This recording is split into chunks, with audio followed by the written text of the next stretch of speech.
Suite à une concertation avec les éducatrices qui s'occupent de Nicolas tout au long de la journée, le besoin s'est fait sentir car Nicolas a reculé parfois de manière un petit peu sportive sans regarder.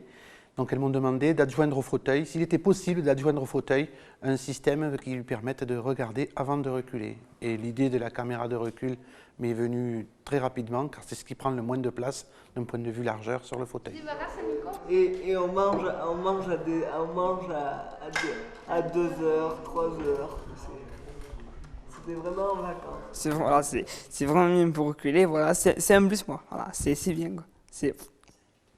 Ça évite de tourner la tête et ça évite d'écraser les gens au pied, voilà.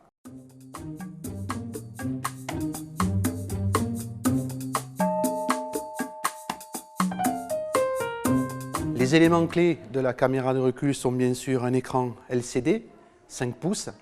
Celui-ci est branché sur un système qui permet ici de mettre en position de sécurité l'écran lorsque nous n'en avons pas besoin, avec ici aussi la mise en route à travers un interrupteur pour pouvoir éteindre ou allumer la caméra. Ensuite, vous en avez ici une autre partie, c'est l'objectif, fixé au moyen de 2 vis ici sur le dossier. Elle est équipée aussi d'éléments LED qui la rendent infrarouge et qui permet d'utiliser la caméra en situation de pénombre importante.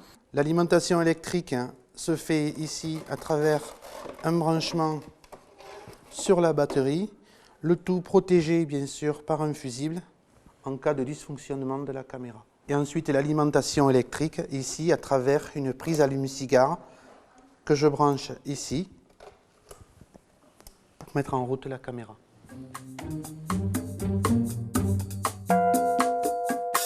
Donc nous, notre rôle en tant qu'éducateur, c'est de travailler l'autonomie. Et là, c'est une preuve concrète en fait de quelque chose qui s'est fait ensemble, qui a pu être fait ensemble. Donc nous, c'est une idée qui est venue du côté éducatif, mais que nous, on n'est pas forcément apte à matérialiser au niveau du bricolage parce que c'est pas nos qualités premières.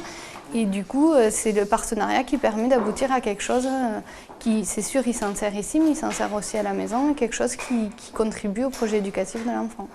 Le système de caméra de recul est parfaitement adapté aux besoins de Nicolas. Comme ça lui évite d'avoir à tourner la tête, chose qu'il ne peut pas faire du fait de sa dysplégie. Oui, j'espère qu'il y a d'autres enfants qui vont l'utiliser. Ça, j'aimerais bien. Je lui dirais, écoute, utilise-la, tu m'en diras des nouvelles.